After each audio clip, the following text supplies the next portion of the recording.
एकदा असंच भिक्खू संघामध्ये भगवान बुद्ध ह्या लिच्छवी लोकांबद्दल वक्तव्य करतात की जर तुम्हाला साक्षात देवी पाहायचं असेल आणि देवता पाहायचे असेल, 5 नियम भगवान बुद्धांनी शोधून काढले.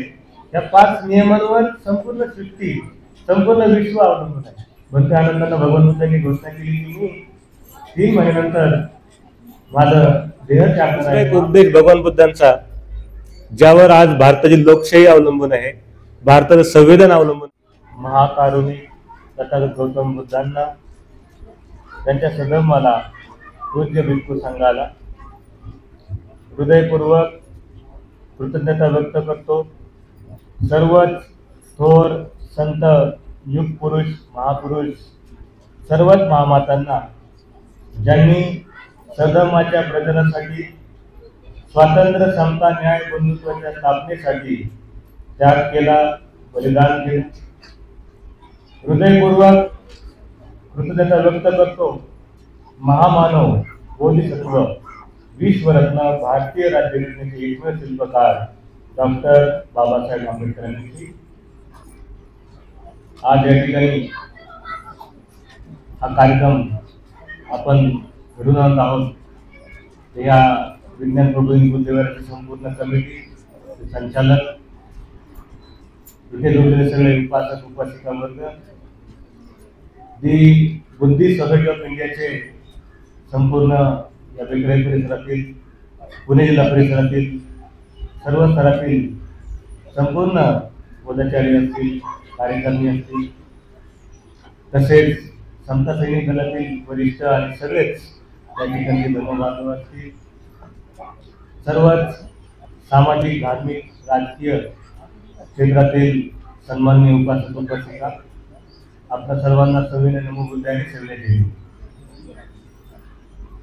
सर्वप्रथम आपल्याला आजच्या माघ पौर्णिमेच्या खूप खूप शुभेच्छा. कारण की मी पाहतोय की आज बऱ्याच वेळांमधून बरेच उपासक उपासिका उपोषण शिलाचं पालन करत आहेत. कारण की हजारो वर्षापूर्वी या भारताच्या कानाकोपऱ्यामध्ये, गावागावामध्ये आजच्या दिवशी, अष्टमीच्या दिवशी आणि अमावस्या दिवशी सगळेच लोक, सगळेच उपासक उपासिका उपोषण शिलाचं पालन करायचे, अष्टमीचे पालन करायचे. आता या ठिकाणी जरी भंते आनंदांनी याचना केली असती तरी निसर्गाला जे मान्य आहे, भगवान बुद्धांनी कुठलाही आविष्कारी धर्माची स्थापना केलेली नाहीये, चमत्कारी धर्माची स्थापना केली नाही. भगवंतांनी विज्ञानावर आधारित, नैसर्गिक नियमावर आधारित धर्माची स्थापना केली. आणि मग भगवान बुद्ध तरी ह्या नियमाला कसे काय आडवे येतील? मृत्यू, जन्म हे दोन्ही गोष्टी नैसर्गिक आहेत, त्या होणारच आहेत. आणि मग ही घोषणा भगवंतांनी केली की मी आता 3 महिन्यानंतर माझा महापरिनिर्वाण घेणार आहे. आणि मग याची वार्ता सगळीकडे पसरू लागली. आणि मग दुसरी घटना जी ह्याच दिवशी घडली होती, त्यावेळेस भगवान बुद्ध वैशालीमध्ये त्यांचा वावर होता. लिच्छवीचे उपासक उपासिका भगवान बुद्धांची सेवा करत होते. त्यांना दान कर्म करून यथेच्छ कुशल कर्म संपादित करत होते. ज्यावेळेस लिच्छवीच्या लोकांना ही घटना कळाली की भगवान देह त्यागणार आहेत, महापरिनिर्वाण घेणार आहेत, तर लिच्छवीचे लोक मोठ्या संख्येने भगवंताकडे आले आणि भगवंतांना याचना करू लागले की भगवान, जर आपल्याला देह त्यागायचं असेल तर आपण ह्या आमच्या वैशालीमध्येच त्यागावा. लिच्छवी लोकांच्याच, आणि तुमची ही वैशाली प्रिय आहे भगवान. तुम्ही कित्येकदा बोलले की मला वैशाली नगरी प्रिय आहे, मला लिच्छवी प्रदेश प्रिय आहे. एकदा असंच भिक्खू संघामध्ये भगवान बुद्ध ह्या लिच्छवी लोकांबद्दल वक्तव्य करतात की जर तुम्हाला साक्षात देवी पाहायचं असेल आणि देवता पाहायचे असेल तर या लिच्छवी लोकांचा चेहरा बघा, या लिच्छवी लोकांची त्वचा बघा, या लिच्छवी लोकांना बघा. कारण ते लोक विलक्षण सुंदर होते. तिथले पुरुष आणि स्त्रिया दोन्ही खूप अतिशय सुंदर होत्या आणि त्यांना बघून भगवान असे म्हणायचे. आणि दुसरा एक उपदेश भगवान बुद्धांचा, ज्यावर आज भारताची लोकशाही अवलंबून आहे, भारताचं संविधान अवलंबून आहे, भारतीय राज्यघटना अवलंबून आहे, ज्या राज्यघटनेचा संपूर्ण जग अभ्यास करतोय, त्या राज्यघटनेची मूळ तत्व भगवान बुद्धांनी 7 अपरिहार्य धम्म, 7 अपरिहार्य नियम की एक प्रजासत्ताक कसं असावं, लोकशाही कशी असावी, याची देशना पण भगवंतांनी केली, ह्या लिच्छवी लोकांना पाहून केली होती, कारण ते त्या प्रकारचं जीवन जगत होते. मग भगवान वैशाली नगरी सोडून चालले, हे या लोकांना अति दुःख करणारी घटना होती. त्यांनी भगवंतांच्या समोर अट्टास केला की भगवान आपण इथनं जाऊ नये. मग भगवान बुद्ध त्या ठिकाणी त्यांना एक भेट वस्तू म्हणून त्यांचं जे भिक्षापात्र आहे, ते भिक्षापात्र लिच्छवी लोकांना भगवान बुद्ध त्या ठिकाणी भेट वस्तू म्हणून देतात. आणि मग पुढे जाऊन सम्राट अशोकाने ही घटना त्या ठिकाणी कोरली गेली होती, शिलालेखावर कोरली गेली होती. तो शिलालेख सम्राट अशोकाने शोधून काढला आणि त्या शिलालेखावर पुन्हा एकदा मोठा अशोक स्तंभ उभारला. अशोक स्तंभ म्हणजे 4 सिंह, जे आपली रुपये आहे, रुपयावर 3 सिंह दिसतात, त्याच्या पाठीमध्ये 4था सिंह असतो. हा 4 सिंह आणि वरती एक चक्र असायचं पूर्वी, त्याला आपण धम्मचक्र म्हणतो. ते धम्मचक्र 24 चक्रांचा असा मोठा 30 फूट उंचीचा अशोक स्तंभ सम्राट अशोकाने उभारला. आणि त्या ठिकाणी ज्या ठिकाणी हे भिक्षापात्र भेट दिलं होतं, ती घटना त्या ठिकाणी अशोकाने नोंद करून घेतली. तर ही घटना सुद्धा आजच्या दिवसाची आहे. तिसरी एक महत्वाची घटना ती म्हणजे भंते आनंद, भगवान बुद्धांचे साहेब, भगवान बुद्धांचे पीए सेक्रेटरी, त्यांचं महापरिनिर्वाण जे आहे, त्यांचं परिनिर्वाण जे आहे, ते पण आजच्या दिवसाचं आहे. भंते आनंद यांनी कित्येक वर्ष भगवान बुद्धांची सेवा केली होती. भगवान बुद्ध ज्यावेळेस धम्माचा प्रसार वाढला, खूप गर्दीच्या गर्दी भगवान बुद्धांना भेटायला येऊ लागली, भगवंतांना आमंत्रण येऊ लागलं. भगवंतांना त्यावेळेस एका सहाय्यकाची आवश्यकता पडली होती, एक असा विशेष सहाय्यक जो निस्वार्थी आहे. आता आपल्याला माहिती आहे, पीए लोक जर असतील सचिवालयात किंवा एखाद्या IAS यांच्या, तर पीए जणू काही मंत्री असल्यासारखं वागतो. परंतु भगवान बुद्धांना असे सहाय्यक पाहिजे होते जे विनम्र आहेत, सच्चे आहेत आणि सेवाभाव त्यांच्या आतमध्ये आहे. तर भिक्खू संघासमोर भगवंतांनी प्रस्ताव मांडला होता की मला एक सहाय्यकाची आवश्यकता आहे. आणि भगवान बुद्ध असं म्हणून भंते आनंद यांच्याकडे पाहत होते. मात्र भंते आनंद खाली मान घालून पाहत होते आणि बाकी भिक्खू संघाची नजर भगवंतांकडे होती, भंते आनंदकडे होती. शेवटी भंते आनंद यांना बाकी भिक्षूंनी त्या ठिकाणी सूचित केलं की भंते आनंद, भगवंतांची इच्छा अशी वाटते की तुम्ही त्यांचं सहाय्यक बनाव. आणि मग भगवान बुद्धांना भंते आनंद यांनी सहाय्यक बनेल असं होकार दिला. परंतु त्या ठिकाणी भंते आनंद यांनी अटी घातल्या, भगवान बुद्धांना अटी घातल्या की मी तुमचा सहाय्यक बनेल, पण माझ्या काही अटी आहेत. अट क्रमांक 1 की तुम्ही जिथे जिथे धम्मदेशना द्यायला जाल, उपदेश द्यायला जाल, त्या त्या ठिकाणी मला सोबत घेऊन जाल. कदाचित चुकून एखाद्या दिवशी तुम्ही जर एकटे गेले आणि मी येऊ नाही शकलो, तर जेव्हा पुन्हा तुमच्या गंधकुटीवर याल, मला पुन्हा जे उपदेश तुम्ही दिला, धम्मदेशना दिली, ते मला तुम्ही त्या ठिकाणी सांगाल. अशा अटीवर भंते आनंद भगवान बुद्धांचे सहाय्यक बनले होते. आणि भंते आनंद यांच्याविषयी एक विशेषता होती. भंते आनंद यांची मेधाशक्ती म्हणजे कॉन्सन्ट्रेशन, मेमरी एवढी शार्प होती की जसं काही टेप रेकॉर्डर, एकदा जर काही वाक्य त्यांनी ऐकलं तर टेप रेकॉर्डर सारखं कधीही ते वाक्य ऐका, त्याच्यामध्ये शब्द सुद्धा मागे पुढे होणार नाही. आणि कधी ऐका, किती वर्षांनी ऐका, जे ऐकलं ते तसं भंते आनंद सांगू शकत होते. आणि मग भंते आनंद यांना सहाय्यक नेमणूक केल्याचा लाभ असा झाला की भगवंतांचं महापरिनिर्वाण झाल्यानंतर जे त्रिपिटक भेटलं ते तसं भंते आनंद सांगू शकत होते. आणि मग भंते आनंद यांना सहाय्यक नेमणूक केल्याचा लाभ असा झाला की भगवंतांचं महापरिनिर्वाण झाल्यानंतर जे त्रिपिटक ग्रंथ निर्मिती झाली, त्याच्यामध्ये भंते आनंद यांचं फार महत्वाचं योगदान आहे. आपण जर त्रिपिटकातले काही सुत्त बघू, महामंगल सुत्त, एवं मे सुतंग, सर्व सुत्तांची सुरुवाती एवं मे सुतंग या शब्दाने होते. मग हा एवं मे सुतंग हा पाली शब्द आला कुठून, त्याचा अर्थ काय? तर एवं मे सुतंग म्हणजे मी असं ऐकलं आहे, भगवान बुद्धांचं मी असं ऐकलं आहे. आणि मग एकंग समयं भगवा सावती अंग विहरती अनाथ पिंड सजेतवने आराम आहे. मग ते सांगतात भगवान बुद्ध इथे राहिला होते, भगवान बुद्ध इथे वास्तव्याला होते. मग अशी घटना घडली.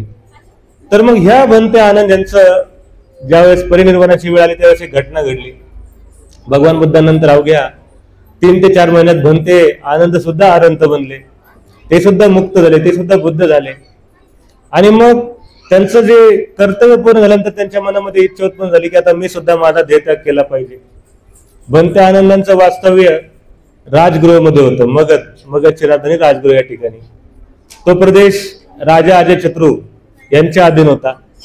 आणि मग बनते आनंद यांनी इच्छा व्यक्त केली की मी आता माझा देहत्याग करणार आहे, परिनिर्वाण घेणार आहे.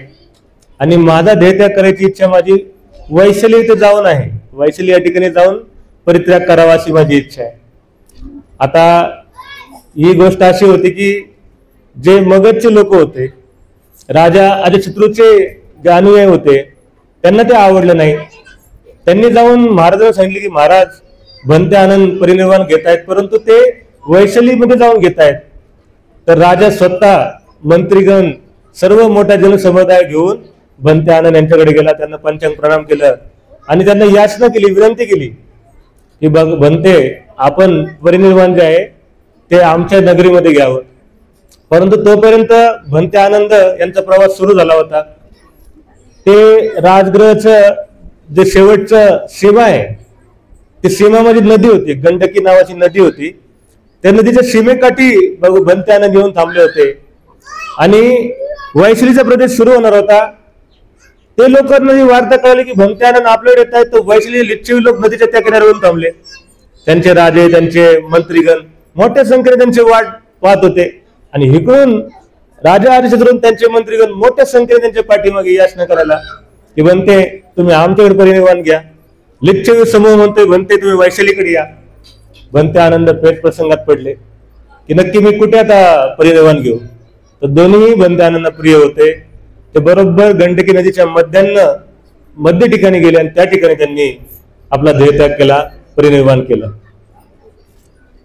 बनते आनंद यांचं परिनिर्वाण झाल्यानंतर त्यांचे जे अस्थि धातू आहेत त्या शांतीने राजगृहवाल्या लोकांनी आणि लिच्छवी लोकांनी त्याचा अर्धे भाग केले. अर्धांग अस्थि त्याला म्हणतात. आणि अर्धांग अस्थि अर्धा भाग लिच्छवींकडे, अर्धा भाग मगधच्या लोकांकडे. आणि पुढे जाऊन ज्यावेळेस हे बनते आनंद यांच्या अस्थि, अर्धांग अस्थि ज्यावेळेस त्याचा शोध लागला, त्या अस्थि एकत्रित करून सम्राट अशोकाने त्यावर सुद्धा एक चांगला अशोक स्तंभ त्या ठिकाणी उभारला, चैत्य उभारलं. आणि त्या ठिकाणी नोंदणी करून ठेवली की ह्या ठिकाणी बनते आनंद यांचं परिनिर्वाण झालं होतं. तर ही सुद्धा घटना जी आहे ती आजच्याच दिवसाची आहे. आज ही घटना घडली होती. तर अशा प्रकारे ही माघ पौर्णिमा अत्यंत महत्वाची आहे. आपण या गोष्टींचं स्मरण का करतो? कारण की बाबासाहेब म्हणतात आणि आपल्याला माहिती आहे, ज्याला आपला इतिहास माहित नाही तो इतिहास करू शकत नाही, तो वर्तमान आणि भविष्याचा वेध घेऊ शकत नाही. तर हा इतिहास माहिती करून आपल्याला काय काय प्रेरणा मिळते, आपण काय केलं पाहिजे? हे जे युग पुरुष होऊन गेले यांनी त्यांच्या उभ्या आयुष्यात काय केलं, मानवजातीसाठी काय केलं, माझ्यासाठी काय केलं आणि मग मी काय केलं पाहिजे, हा संदेश आपण घेतला पाहिजे. पूर्णचे पूर्ण भिक्खू संघ, पूर्णचे पूर्ण उपासक उपासिका बुद्ध काळातले आपल्या करता एकच संदेश देतात. बाबासाहेबांनी केवळ 3च शब्दांमध्ये हा संदेश समेटला. प्रज्ञा, शील, करुणा. शिका, संघटित व्हा, संघर्ष करा. 22 प्रतिज्ञांचा अभ्यास करा. अष्टांग मार्ग 10 प्रतिज्ञांचा अभ्यास करा. मग हे कसं कराल? आता ज्यावेळेस मी सांगत होतो काय जणांनी अष्टशील घेतले, आता ज्याला विचारलं एक पण शील पालन होत नाही तो होणारे बापरे अवघड काम आहे. उपवासात आमच्याकडनं उपवासात पण होणार नाही आणि उपवास पण होणार नाही. काही जण म्हणतात साबुदाणा खिचडी मी खातच नाही त्याने गॅस होतो म्हणून उपवासच करत नाही. मग काय करायचं? शिलाची सुरुवात तर केली पाहिजे. मग याच्याकरता आपण महामंगल सूक्त जे आहे भगवंतांनी सांगितलेलं त्याचा अभ्यास केला पाहिजे. महामंगल सूक्त गृहस्थांकरता, उपासकांकरता खूप महत्वाचं आहे, खूप महत्वपूर्ण आहे. का? कारण त्याच्यामध्ये जी मांडणी भगवान बुद्धांनी केलेली आहे, त्याच्यामध्ये जो उपदेश उपासकाला दिलेला आहे, तो क्रम जो आहे तो पालन करणं सोपं आहे, सहज आहे. आपल्यापैकी या ठिकाणी बरेच वरिष्ठ धम्मसेवक आहेत, बोधाचार्य आहेत, त्यांचं महामंगल सूत्र पाठ आहे, त्याच्यावर धम्मदेशना सुद्धा देतात. तर आपण आजचा पौर्णिमेचा दिवसातली काही गाथा ज्या आहेत त्या आपण थोडक्यात समजून घेऊयात. महामंगल सूत्रातली पहिलीच गाथा आहे, असेवनाचे बालानंद पंडितानंद सेवना पूजाच पूजनीयानंद येतं मंगलमुत्तम. एक उपासिकेने म्हणलं, हे तुम्ही येतंग मंगल मुत्तमंग, मुत्तमंग काय? म्हणलं मुत्तमंग म्हणजे उत्तम मंगल, हे उत्तम आहे, सर्वश्रेष्ठ मंगल आहे, सर्वश्रेष्ठ कल्याण आहे. काय? पहिलं आहे असेवनाचे बालानं. असेवना, सेवना म्हणजे संगत करणे, सहवास करणे. असेवना, म्हणजे सहवास न करणे, संगत न करणे. कोणाची? बालानंग. बालानंग म्हणजे दुःशील व्यक्तीची सोबत न करणे, म्हणजेच वाईट लोकांची संगत करू नये. मराठीमध्ये एक म्हण आहे बघा, द्राक्षाचा वेल जर कडुलिंबावर गेला तर तो सुद्धा कडू होतो. परंतु हे नीट समजून घेतलं पाहिजे बरं का. एका परिवारामध्ये मला कार्यक्रमाला बोललो होतं, गृहप्रवेशाला मी गेलो आणि त्या ठिकाणी एक सेकंड इयरचा मुलगा होता आणि तो मला म्हणला, भंतीजी हे पंडित असेवनाचं बालानं जे आहे ना ते मला लागू पडतं. म्हणतो मला, माझ्या घरातले सगळे लोक वाईट आहेत, म्हणजे आजी वाईट आहे, आजोबा वाईट आहेत, वडील वाईट आहेत, आई वाईट आहेत, भाऊ सगळे वाईट आहेत आणि यांच्यासोबत राहण्यात काय अर्थ नाहीत, वाईट लोकांसोबत राहिले नाही पाहिजे. म्हणलं काय झालं बाबा, घरातले लोक काय वाईट आहेत? तो म्हणला, त्यांना मी 3 महिन्याभर सांगतोय मला 1.5 लाखाचा आयफोन घेऊन द्या, कोणीच घेऊन देत नाही. बाबा तर काय ऐकायला तयार नाहीत, आई पण बाबांचीच साथ देते. शेवटी आजी आजोबा लहानपणापासून माझं जीव लावायचे, मला मी त्यांचा आवडतो होतो. त्या आजोबांना सांगायला गेलं तुम्ही सांगा आयफोन घ्यायला, ते पण माझी साथ देत नाहीत. सगळं वाईट लोक आहेत, माझं काय ऐकत नाही, यांच्यासोबत राहिलं नाही पाहिजे. मग मी म्हणलं तुम्ही मग उद्या बुद्धवारात राहिलं याल, मला पण तेच म्हणाल, पण तरी आयफोनचं सांगा, तुम्ही मला पण वाईट म्हणाल. मनाने अर्थ घ्यायचा नाही, सोयीने अर्थ करायचा नाही. एकदा असंच एक उपासक मला सांगत होते की बंतीजी असंच आता जे उपवासाचं पालन करतो, विकाला भोजन वगैरे म्हणे, तुम्ही तर बंतीजी फक्त पाणीच पिता, काय वेळेला लिंबू पाणी मिळालं तर मिळालं, नाही तर फक्त पाणी पिता. नुसतं पाणी पिणं हे सुद्धा खूप आरोग्यदायी आहे, चांगलं आहे. कारण की आपल्याला जे रोगराई होते ते आपण जे आहार वारंवार ग्रहण करतो जास्त, त्यातनं सुद्धा बराच त्रास होतो. तर पाणी पिलं पण चांगलं आहे. तर ह्या उपासकांनी बाकी उपासकांना एकदा सांगितलं समजून, जे लोक सोरामेरे नशापता करतात, दारू पितात, त्यांना सांगितलं की दारूला सोडा, पाणी प्या फक्त, त्या आरोग्यासाठी चांगलं आहे. तर लोकांनी त्याचा अर्थ कसा घेतला बघा, दारू सोडा आणि पाणी घ्या, हे आरोग्यासाठी चांगलं आहे. ते सोडा शब्दाचा अर्थ बघा कुठल्या कुठे लावलाय, त्यांनी चांगलं सांगितलं दारू सोडा आणि पाणी प्या, त्याच्यामुळे दारू सोडा पाणी आरोग्यासाठी चांगलं आहे. म्हणजे आपल्या मनाने काय अर्थ करतात लोक. आसेवनाच्या बालनाचं पण तसंच आहे, या मुलांनी आपल्या मनाने अर्थ काढला. वाईट लोकांची संगत म्हणजे घरातले सगळे लोक वाईट, आणि ह्याचा आयफोन जर घेऊन दिला असता 1.5 लाखाचा, मग सगळे चांगले झाले असते. एकदा आमच्या वाडेगावच्या घरामध्ये एक उपासिका, ग्रामीण भाग आहे वाडेगाव, तर उपासिका आली, म्हणजे बंतीजी या ठिकाणी आल्यापासून मला खूप फायदा झाला धम्माचा. आणि मला माझं बालपण आठवतं की माझ्या लहानपणापासून माझे आई वडील, घरचे सगळे लोक खूप धार्मिक प्रवृत्तीचे, आणि कधी आम्हाला कसलंच म्हणजे आम्ही सुपारी सोडा पण बडीशेप पण खाल्ली नव्हती. आणि मग लग्न झाले आणि सासरला आले आणि मला जाऊबाईने मिश्रित सवय लावली. म्हणलं ताई तुम्ही लहानपणापासून बडीशेप सुद्धा खाल्ली नव्हती, मग तुम्ही जाऊबाईची मिश्री सोडवायची होती ना.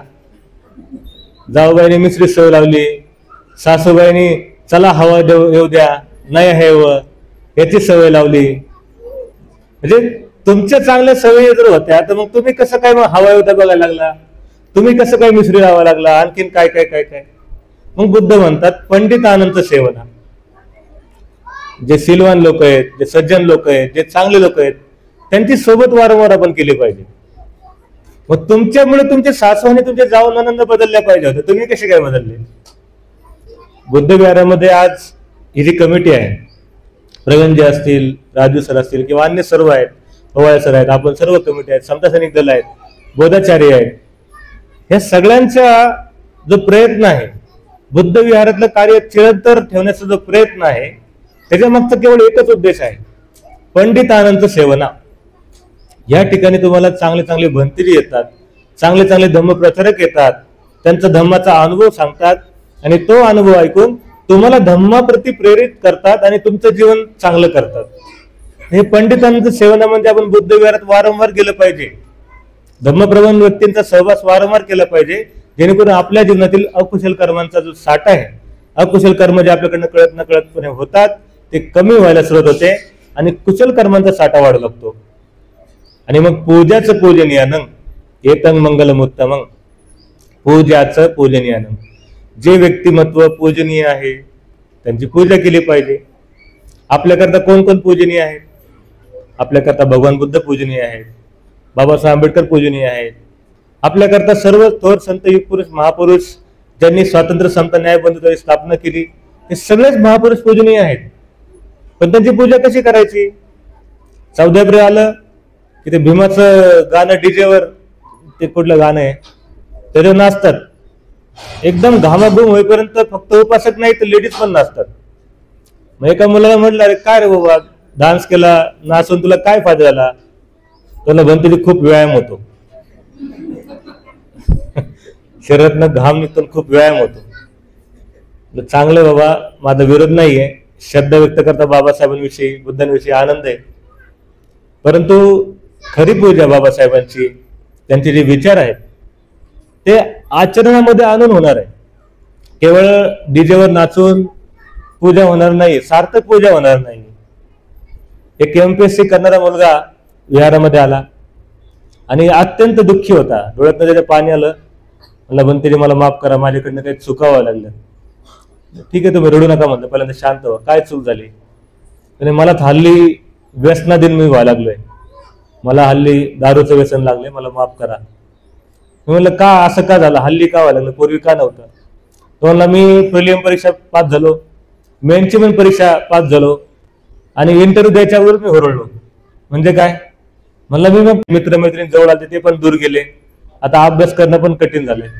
आणि मी घरच्यांना सांगितलंय, सगळ्यांना सांगितलंय मी आता या वर्षी तरी MPSC परीक्षा पास होईल आणि अधिकारी बनेल. मी त्याला म्हणलं तू बाबासाहेबांना आपले गुरु मानतो का? मला म्हणलं भंतीजी असं काय विचारता? बाबासाहेब आपल्या माझे रक्त रक्तात श्वासासोबत बाबासाहेब आहेत, जन्मापासून जन्मच बाबासाहेबांसाठी, हा प्रश्न आहे का भंतीजी?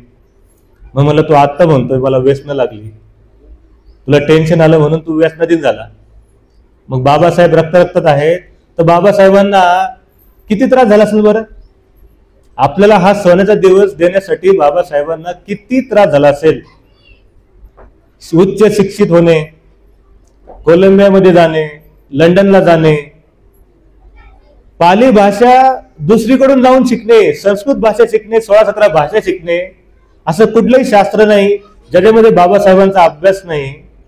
आणि एवढं सगळं करून लोकांचा मान अपमान, एवढं सगळं करून राजकीय आंदोलन फेल, सामाजिक आंदोलन फेल, 4 पोटची मुलं गमवली, 34 वर्षाची पत्नी माता रमाईनं गमवलं.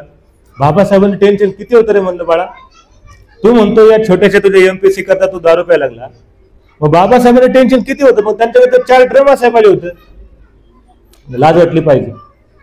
आपण बाबासाहेबांचं नाव घेतो, इथे तू दारू पितो ना, म्हणले दारू नाही, बाबासाहेबांचं रक्त पितो म्हणलं. रक्त, बाबासाहेबांचं रक्त पितोय काय? त्यांनी रक्त मांस एकत्र करून आपल्याकरता झिजले, कष्ट केले, म्हणून हा दिवस आला. आणि तू म्हणतो मी बाबासाहेबांचं नाव घेऊन टेन्शन आलो असं करतो. तो खटकन उठला, माफी मागितली, म्हणले म्हणते लय मोठी चूक झाली, आता परत चुकून सुद्धा चुकणार नाही. पूजाचं पूजनीयानं, बाबासाहेबांची पूजा करायची असेल तर बाबासाहेब शेवटच्या श्वासापर्यंत संघर्ष करत राहिले, शेवटचा श्वास आपल्या समाजाकरता अर्पित करत राहिले. अशा प्रकारची प्रेरणा जागृत होऊन आपण तसं कार्य केलं पाहिजे, आपण तसं झटलं पाहिजे, आपण तसे कष्ट केले पाहिजे. स्वतःसाठी, परिवारासाठी, नातेवाईकांसाठी, समाजासाठी. ती खरी पूजा आहे. आता नुसतंच भीमाचं गाणं, लय मजबूत भीमाचा किल्ला, कुठे मजबूत भीमाचा किल्ला? भीमाचा किल्ला सगळं आपणच भिंती ढासळून टाकायला लागलो. कसला किल्ला मोठा मजबूत राहिला? आता सगळा किल्ला कुमकुवत करायला लागलो आपण. काय काही लोक आपल्यातले इथे उपस्थित काही जे आहेत, बोधाचार्य आहेत, दंत सैनिक दलाचे लोक आहेत, ते लोक हा किल्ला परत मजबूत करायचा प्रयत्न करतायत. बाकी लोक जे धम्माचा अभ्यास करत नाहीत, बाबासाहेबांचं समजून घेत नाहीत, असं व्यसनाधीन होतात. हे लोक किल्ला तोडायला लागलेत बाबासाहेबांचा. गाणे म्हणून काय होणार आहे? एतं मंगलमुत्तमं, पूजाचं पूजनीयानं एतं मंगलमुत्तमं. पुढे काय आहे? देशवास अशा ठिकाणी वास करणे प्रतिरूप कशासाठी अनुकूल आहे? धम्मासाठी जे वातावरण अनुकूल आहे त्या ठिकाणी राहिलं पाहिजे जास्तीत जास्त. म्हणजे आता तुम्ही आजूबाजूला राहता, ही विहार तुम्हाला जवळ आहे, तुम्ही हवा तेव्हा जेव्हा कार्यक्रम असेल विहारात येऊ शकता, धम्मदेशन ऐकू शकता, शील घेऊ शकता, पुस्तक वाचू शकता, वेगवेगळ्या सामाजिक वेगवेगळ्या उपक्रमामध्ये सहभागी होऊ शकता. हे का शक्य आहे? कारण तुम्ही विहाराच्या सोबत राहतात, विहाराशी निगडीत आहात. म्हणून कल्याणनगरला गृहप्रवेश होता, खूप महागडा फ्लॅट होता, कोट्यवधी रुपयाचा. आणि मी त्या कार्यक्रमाला गेलो, कार्यक्रम चांगला झाला. कार्यक्रम झाल्यानंतर त्या ठिकाणी एक बाबा होते, त्यांचं वय 75च्या आसपास असेल. आणि बाबा माझ्याजवळ आले, मला म्हणाले, भंतीजी मला एक कंप्लेंट करायची माझ्या बायकोची. म्हणलं बायको आणि नवऱ्याची कंप्लेंट करू नका, कारण की मी काय मध्ये पडणार नाही, मला एकदा अनुभव येऊन गेलेला आहे. एकदा मी बायकोची बाजू घेतली होती आणि त्यांचं ऐकून घेतलं आणि नंतर त्याच बायकोने सांगितले भंते तुम्हाला असं म्हणतात. आणि दोघं माझ्या संग भांडायला आले. म्हणलं ताई मला सांगतोय कशाला समस्या, माझे पती असे वागतात, मोबाईल बघत बसतात सारखे आणि टीव्ही बघत बसतात, आम्हाला वेळ देत नाही. मग मी म्हणलं त्यांना सांगतो समजून, तर हे परत ते सांगतो बघा भंती तुम्हाला सांगणार समजून. आणि ते चिडले माझ्यावर, भंतीजी मला काय समजून सांगतो. म्हणलं काय सांगतोय? म्हणून मी म्हणलं नवरा बायकोच्या भांडण कधी पडत नाही. चुकून एकदा एकाच समजून सांगायला गेलो तर माझे रांगलोटे आले त्याच्यावर. तर बाबा म्हणले भंतीजी असं काय नाही, आम्ही दोघं म्हातारी माणसं, तुम्हाला कशाला आम्ही काय बोलू, ऐकून तर घ्या. बरं म्हणलं बोला काय म्हणतात. म्हणले आता माझ्या बायकोचं आता 75 वर्ष आणि म्हणे त्या आयुष्यभर हिने एवढं सात्विक वागली आणि आता म्हणे डान्स करायला लागली या वयात. म्हणलं बाबा म्हणजे नक्की काय करा नीट सांगा. अहो म्हणे हिथं आम्ही राहायला आलो, हिला विचारा काय आता डान्स करते दररोज ही. मग ते आई मला म्हणले भंतीने माझं पण जरा ऐकून घ्या, माझी पण बाजू. म्हणलं बोला आई आता काय ऐकतोच आहे. मी काय डान्स बेस नाही करत, या सोसायटी मधल्या सगळ्या बायका आहेत ना ते झुंबा डान्स करतात आणि ते योगा आहे. आणि ते मला सारखे म्हणतात आंटी घर में बैठ के मोठी हो गई जरा व्यायाम करो. म्हणून मी व्यायाम करते, यांना काय कळतं काय म्हणे डान्स करते. म्हणलं आता चूक कोणाची सांगणं अवघड आहे म्हणलं. तरी बाबांना म्हणलं बाबा म्हणलं यात चूक तुमची पण आहे. म्हणलं माझं काय चुकलं? म्हणलं तुम्ही जर ऐकलं असतं प्रतिरूप देशवास, तुम्ही जर बेकरानगर मध्ये फ्लॅट घेतला असता तर आजी वेळ झाली असती का नाही? तुम्ही अशा ठिकाणी फ्लॅट घेतले सगळ्या बायका झुंबा डान्स करतात, मग आजी झुंबा डान्स करणारच आहे. तुम्ही जशा ठिकाणी फॅमिलीला घेऊन जाल ते वातावरणाप्रमाणे त्यांना वागावं लागतं ना, ते काय करणार? तर ह्या गोष्टी बुद्धांनी सांगितलं आपण समजून घेतलं पाहिजे. प्रतिरूप देशवास अशा ठिकाणी राहिलं पाहिजे, अशा ठिकाणी वावर केला पाहिजे की धार्मिक प्रवृत्ती बळवल्या पाहिजेत, धर्म आपल्यामध्ये संचरित झाला पाहिजे. पुब्बेचे कथपुण्यता अत्त समापनी दिसंग येतं मंगलमुत्तम. पुब्बेचे कथपुण्यता म्हणजे पहिल्यापासून त्याच्याकरता चांगले संस्कार कर्म केले पाहिजे. मी गेल्या वर्षी थायलंडला गेलतो, येताना मुंबईला आरवली ते बुद्ध विहार आहे, तिथे मी 5-6 दिवस राहिलो. त्या बुद्ध विहारात दररोज धम्मवर्ग होता, प्रवचन झाले. शेवटच्या दिवशी एक बाबा 80 वर्षाचे आले आणि ढसाढसा रडायला लागले लहान मुलासारखे. त्यांचं रडणं थांबल्यानंतर मी त्यांना म्हणलं सर काय झालं, तुम्ही का रडत आहात? ते म्हणले भंतीजी तुम्ही धर्मगुरू आहात, 4 दिवस प्रवचन ऐकलं, मला माझं मन मोकळं करायचंय. म्हणलं बोला. म्हणलं मी मूळचा नागपूरचा आहे, विदर्भातला आहे, मी मुंबईचा नाहीये. मी 50 वर्षापूर्वी विदर्भ सोडून मुंबईला आलो त्यावेळेस फक्त पायात चपलाचा जोडा होता आणि अंगावरचे कपडे होते, बाकी काय नव्हतं. आज गेल्या 50 वर्षामध्ये मी अमाप संपत्ती कमवली. तुम्ही धर्मगुरू आहात, खोटं बोलाय काय प्रॉब्लेम नाही. मुंबईमध्ये माझ्या प्रॉपर्टी आहेत, पुण्यामध्ये प्रॉपर्टी आहेत, विदर्भात माझ्या प्रॉपर्टी आहेत. पण मी रडतो याच्याकरता की आज माझी पोटची मुलं माझ्या कमवलेल्या इस्टेटी करता प्रॉपर्टी करता माझ्या समोर भांडायला लागली आहेत, त्याच्याकरता मी रडतोय भंतेजी. आणि मला असं वाटतं की मी हा पैसा कमवून माझ्या पुढच्या सगळ्या पिढ्या नरकात घातल्यात. कारण की मला असं वाटायचं त्या काळामध्ये 50 वर्षापूर्वीचं मी विदर्भात आलतो, कष्ट करत होतो, मेहनत करत होतो, पैसा कमवत होतो. मला असं वाटायचं की मी पैसा कमवून माझ्या मुलाबाळांना पत्नीला सुख देईल, त्यांना आयुष्य आरामात ठेवल, त्यांना आनंदी ठेवल. परंतु आज कळतंय फक्त पैसा हे जीवनाचं ध्येय असू शकत नाही. फक्त पैसा कमवून सुख शांती मिळेल, परिवार चांगलं राहील याची काही खात्री नाहीये. परंतु भंते मला एक गोष्ट कळली की चूक माझी आहे, त्याच्यामध्ये दोषी मी आहे. का? कारण की ज्या वेळेला मी पैसा कमवायचं ध्येय ठेवलं त्यावेळेला मी चुकून सुद्धा माझ्या मुलांना, माझ्या पत्नीला कधी विहारात नाही घेऊन गेलो. भंतेजींना नाही घरी बोलवलं.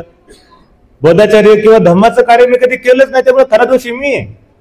मला माझी चूक कळली. पण बुद्ध म्हणतात ना आत्मदीप भव, आता मी प्रकाशात आलो ना, तर आता माझं जे काही आयुष्य उरलं ना, माझ्या नातवंडाकरता मी काम करेल. माझे जेवढे नातू आहेत ना त्यांना बुद्ध विहारात नेईल, त्यांना मी धम्माचं सांगेल. भंतेजींकडनं त्यांना ऐकायला लागेल. आज माझ्या नातवांवर मी चांगले संस्कार करेल. भंतेजी, मी हार नाही मानणार. उभ्याच्या कथपुण्यता आत्मसमापनिधीचा पहिल्यापासूनच जे जे उपासक उपासिका आपल्या मुला मुलीवर चांगले संस्कार करतात ना, ती खरी तुमचं वारस आहे, खरं तुमचं संपत्ती मुलांना देण्याकरता.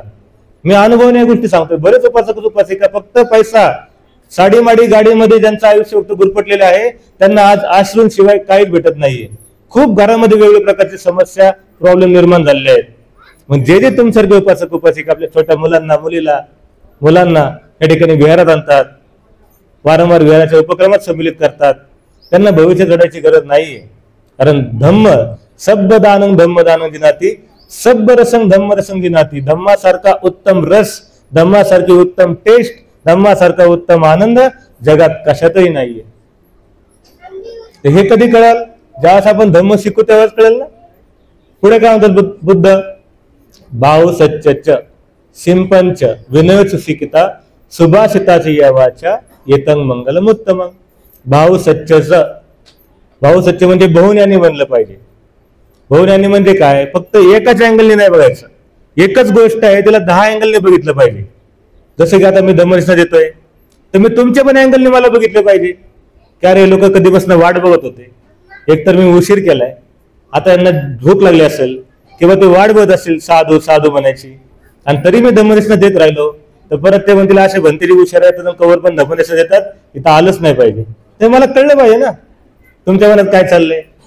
मला तुमच्या मनात कळलं की अरे नाही यांचे जे हसरे आहेत, यांना धम्मनिष्ठा ऐकायची, तर मी धम्मनिष्ठा कंटिन्यू केली पाहिजे. आता जुन्या काळातले लोक टाळ्यावर लगेच, काय काय वक्ते फसायचे, त्यांना वाटायचं अरे माझं भाषण खूपच चांगलं झालं म्हणून टाळ्या होतात. काय काय वक्त्यांना कळायचं टाळ्यावर म्हणजे थांबा, आता साधू साधू म्हणायची वेळ आलेली आहे.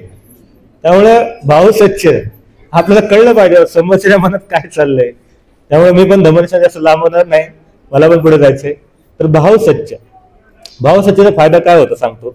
जी उपासिका भगवान बुद्धांचा धम्माचा ग्रंथ वाचते, बाबासाहेबांचे विचार वाचते, सावित्रीबाई, रमाई या सर्वांचं आत्मकथन वाचते, ती उपासिका खूप समजूतदार असते. आता काय काय उपासिका आणि काय काय उपासक सुद्धा बाबासाहेब बुद्ध जे वाचतात ते खूप समजूतदार होतात. एकदा असं झालं, सकाळी 6:30 वाजता विहारात एक 4 व्हीलर आली आणि मी धम्मसेवकांना म्हणलं अरे इतकं लवकर कोण आलं विहारामध्ये, कोणी आज सांगितलं देणार आहे म्हणून. नाही म्हणते ती, सकाळ कोण आलं विहारात. आणि मग सकाळ ते उपासक उपासिका आले, बसले. म्हणले भंतेरी एक तक्रार होती. म्हणलं बुद्ध विहार म्हणजे तक्रार निवारण केंद्र झाले. म्हणलं बोला. नाही कालची घटना आहे, माझ्या बायकोला विचार काय झालं, मी नाही सांगत. आणि खरीच चूक कोणाची सांगा, मला चुका बिका मी नाही सांगणार, फक्त ऐकून घे. म्हणजे ताई लागले सांगायला, बनते काल मी पाटे 4:30 उठली, यांच्याकरता ते पाणीपुरी पावभाजी काय केलं असेल सगळं मी 2 तास मेहनत करून केलं, आणि यांच्यासोबत नाश्ता दिला तर यांनी एक घास सुद्धा खाल्ला नाही आणि सरळ उठून निघून गेले. म्हणलं मग ताई तुम्ही काय केलं असेल? पहिला फोन आईला लावला असेल की आई बघ मी असं केलं, यांनी एक घास पण नाही खाल्ला. आणि आई म्हणली असं अगं बाई सगळे पुरुष असेच असतात. हा म्हणते मी असंच केलं. मग म्हणलं ताईला फोन लावला असेल, मैत्रीला फोन लावला असेल ना. म्हणलं ताई, ताईला मैत्रिणीला फोन लावण्यापेक्षा जर तुम्ही त्यांनाच विचारलं असतं का हो काही लोनचा हप्त्याचा काय प्रॉब्लेम आहे का, तुमच्या बिझनेसमध्ये काय प्रॉब्लेम झालाय का, जॉबमध्ये काय प्रॉब्लेम झालाय, तुम्हाला कोणी काय बोललं का, तर आईला फोन लावायची, ताईला फोन लावायची, मैत्रिणीला फोन लावायची काही गरज पडली असते का. आणि मिस्टरांना सुद्धा म्हणलं अहो तुमचं टेन्शन असेल लाख बोलायचं, पण त्यांनी केलेली पाणीपुरी 2 पाणीपुरी खाऊन गेली असते काय फरक पडला असता. टेन्शन काय तुमचं लगेच पाणीपुरी खाल्ल्याने काय वाढलं असतं का. एकमेकाला समजून घेतलं पाहिजे. भाऊ सच्च. आपण फक्त आपल्या नजरेने जीवन नाही जगलं पाहिजे. जीवन जगताना आपण प्रत्येकाचा आपल्या कुटुंबातल्या सदस्याचा विचार केला पाहिजे, त्यांच्या मनातील भावनांचा कदर केली पाहिजे, तर आपण सुख शांतीने जगू शकू. विनयाने बोललं पाहिजे, सुभाषित चांगल्या वाणीचा प्रयोग केला पाहिजे. माता पितु उपट्टानं पुत्तदारस संग हो.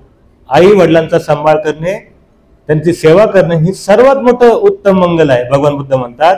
कारण की आई वडिलांसारखं स्थान कोणालाच नाहीये. ब्रह्मा सारखं स्थान आई वडिलांना, कितीतरी मोठे आई वडील. आज आपण पाहतो पेपरमध्ये, टीव्हीमध्ये बातम्या ऐकायला भेटतात. मध्ये 2 महिन्यापूर्वी बातमी ऐकायला भेटली होती, मुंबईमध्ये एक 70 वर्षाची स्त्री मरण पावली. 5-7 दिवसांनी फ्लॅटमधनं दुर्गंध आली. आजूबाजूच्या लोकांनी ते फ्लॅटचा दरवाजा तोडला. शेवटी ती एजन्सी आली त्यांना नीट स्वच्छ करायला, आणि त्यांनी त्यांच्या मुलाला फोन केला अमेरिकेतल्या, तुमच्या मृत्यू पावली ना, असं शरीराचं असं झालं. तो मुलगा म्हणतो त्या एजन्सीला, मी तुम्हाला डबल टिबल पेमेंट देतो, तुम्हीच अंतिम संस्कार करा. पोटच्या पोराला रक्ताचं पाणी करून, हाडाची काढ करून, अंग खांद्यावर खेळून सगळ्या गरजा त्या आईने पूर्ण केल्या. मातृत्व, ममत्व, प्रेम दिलं. हा म्हणतो टिबल पेमेंट घ्या आणि अंतिम संस्कार तुम्हीच करा. काय म्हणायचं अशा मुलांना? काय यांनी बाबासाहेबांकडनं शिकले, काय यांनी बुद्धांकडनं शिकले, काय यांनी संत महापुरुषांकडनं शिकले, आणि स्वतःला बौद्ध म्हणतात. कसे काय बौद्ध आहेत? लाज वाटते. अशा घटना ऐकून सुद्धा खूप वाईट वाटतं. एका ठिकाणी खूप कार्यक्रमाला गेलो, उपासिका म्हणते, बंतीजी मी माझ्या आईला गेली 10 वर्ष सांभाळते, माझा भाऊ अजिबात बघत नाही वडिलांना, मी सांभाळते आणि मला आनंद वाटतो. म्हणलं ताई असं म्हणू नका, मी माझ्या आई वडिलांना सांभाळते, तुम्ही त्यांची सेवा करता असं म्हणा. सांभाळ आई वडील करत असतात ताई, तुम्ही लोक सेवा करता, तुम्ही त्यांचा सांभाळ नाही करत, सेवा करता. सेवा बंदी चुकलं माझं, सेवा करायचं मला पुण्य भेटलं. सेवा केली पाहिजे आई वडिलांची, हे सगळ्यात मोठं पुण्य आहे. 10 प्रवचन ऐकाल, 10 धम्मदेशन ऐकाल, हजारो पुस्तकं वाचाल, परंतु आई वडिलांची सेवा केली तर एक कुशल कर्म आहे. त्याच्यापेक्षा कुशल कर्म दुसरं काहीच नाही, हे बुद्ध शिकवतात. पुढे काय? पुत्तदारस संगो. आई वडिलांची सेवा केली आता पुत्तदारस म्हणजे पती पत्नीने एक दुसऱ्याची, मुलाबाळांची सुद्धा चांगली सेवा केली पाहिजे. लग्न झाल्यानंतर जी पत्नी आहे, माहेरचा त्याग करून इकडे आलेली आहे. आई वडील, बहीण भाऊ सगळ्यांना सोडून इकडे आलेली आहे. आता आई वडील, बहीण भाऊ सगळे हेच आहेत, तशी वागणूक तिला दिली पाहिजे सासरच्या लोकांनी. आईची, वडिलांची, भावाची, बहिणीची आठवण आपल्या पत्नीला कधी येऊन दिली नाही पाहिजे त्यांनी, हे बुद्ध शिकवतात. आणि पत्नीला सुद्धा सांगितले की जसे तुझी आई होती, तुझे वडील होते, तुझे भाऊ होते, तसे हे तुझे आई वडील भाऊ आहेत. बऱ्याच ठिकाणी लोक आम्हाला कार्यक्रमाला बोलवतात, कार्यक्रमाला गेल्यानंतर मग त्या ठिकाणी ते उपासक ओळख करून देतात, बंतीजी माझी पत्नी, हा माझा मेहना, हा माझी मेहनी, हे माझे सासू, हे माझे चुलत सासरे, तुमचा भाऊ कुठे, तुमची बहीण कुठे, ते वाटेत बंती येतात वाटेत. मग कार्यक्रम संपला तरी विचारलं तुमचा भाऊ बहीण कुठे? अहो म्हणते त्यातून वाटेत येत. म्हणलं कळलं त्यांचे वाटेत येत का कुठे येते. म्हणजे सावित्रीबाई फुलेंनी महिलांना अधिकार दिला, बाबासाहेबांनी महिलांना अधिकार दिला, करून ठेवले की नवरा माझ्या मुठीत घर, एकटा नवराच, त्याचा भाऊ नाही पाहिजे, बहीण नाही पाहिजे, आई नाही पाहिजे, वडील नाही पाहिजे, कुणीच नाही पाहिजे, फक्त नवरा. सगळ्या उपासिका असं करत असं नाही, तुमच्यासारख्या आदर्श उपासिका असं नाही करत, पण ज्या करत असेल त्यांना समजून सांगा पुत्तदारस संघ म्हणजे काय. हे छोटे छोटे संदेश बुद्धांनी दिलेले आहेत, याचं आपण पालन केलं तर खरोखर धम्म आपल्या जीवनामध्ये खूप काही देऊन जाईल. काही म्हाताऱ्या कथा सांगतो, पुढे म्हणतात तंतीच सोवाचस्यता समनानंच दर्शनं येतं मंगलमुत्तमं. खंती पाहिजे, पेशन्स, सहनशीलता पाहिजे, आणि समनानंच दर्शनं. प्रवीणजी नेहमी मला या ठिकाणी आमंत्रित करतात, आपल्या मार्फत आमंत्रण मला या ठिकाणी येत असतं. का? कारण बुद्ध म्हणतात समनानंच दर्शनं. जे श्रमण आहेत, जे भिक्षू आहेत, त्यांचं केवळ दर्शन मात्र सुद्धा मंगलकार्य आहे. जे शीलवान भिक्षू आहेत, ते चांगलं धम्मकार्य करतात, त्यांचं दर्शन सुद्धा मंगलकार्य आहे. कारण की भंतेंकडनं आपल्याला चांगलं धम्म ऐकायला मिळतो, मनातले प्रश्न असतील, शंका असतील, त्याचं निरसन होतं, आणि धम्म जीवनामध्ये आपण अग्रेसर होतो, पुढे पुढे जायला लागतो, हा लाभ होत असतो. आणि मग ह्या हेतूने मग अशी प्रवीणजींनी आपल्याला सांगितलं, बोधवन बुद्धवार वाडेगाव या ठिकाणी आपण 3 भिक्षू निवासस्थान अतिरिक्त बांधले. आता त्या ठिकाणी 10 ते 15 भिक्षू एका ठिकाणी राहतील. हे पुण्यातलं एकमेव आपलं विहार असेल, थेरावादी परंपरेतलं, बाबासाहेबांनी सांगितलं परंपरेतलं.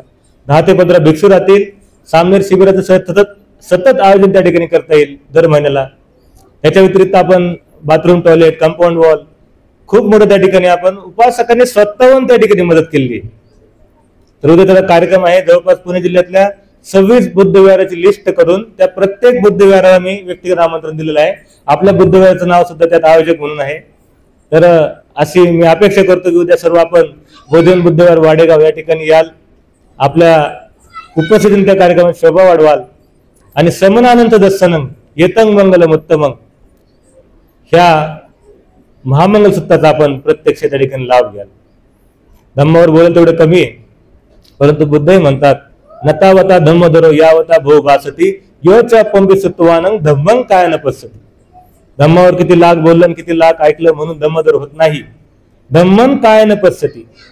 जीवनामध्ये जर आपण अनुभव केला धम्माचा, प्रत्यक्ष आचरण केलं तरच धम्म आपल्या जीवनामध्ये आहे.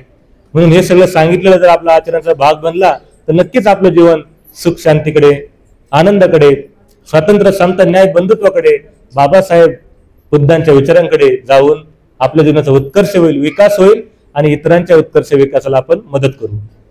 तर आजच्या ह्या माघ पौर्णिमेचा निमित्त आपण जे काही उपासक उपासकांनी उपवासशील धरलं, ज्या ज्या उपासक उपासिकांनी या ठिकाणी मला आयोजित केलं, मला भोजनदान दिलं, ज्या ज्या उपासक उपासिकांनी आज या ठिकाणी आपला वेळ, बहुमोल वेळ या ठिकाणी दिला, कारण की आज वेळ ही फार अनमोल अशी गोष्ट बनली आहे. एखाद्या वेळेस पैसा मागितला तर पैसा लोक देतील, परंतु वेळ देणं हे खूप अवघड आणि कठीण गोष्ट आहे. आणि अशी अवघड आणि कठीण गोष्ट आपण या ठिकाणी या विहाराकरता दिलेली आहे, धम्मदेश नायकाकरता दिलेली आहे. आणि ह्या अवघड अनमोल अशा वेळेचं आपण दान देऊन धम्मरूपी दान आपण घेतलेलं आहे.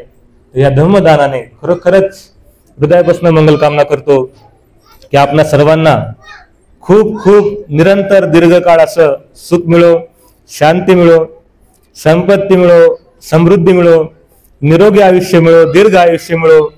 आपल्या जीवनातील ज्या आपत्ती, विपत्ती, संकट, रोगराई असतील, सर्व प्रकारचे दुःख असतील, त्याचा अंत होऊन आपल्या सर्वांना परम लाभ म्हणजे निब्बाणाचा लाभ हो. भवतु सब्ब मंगलं, भवतु सब्ब मंगलं, भवतु सब्ब मंगलं.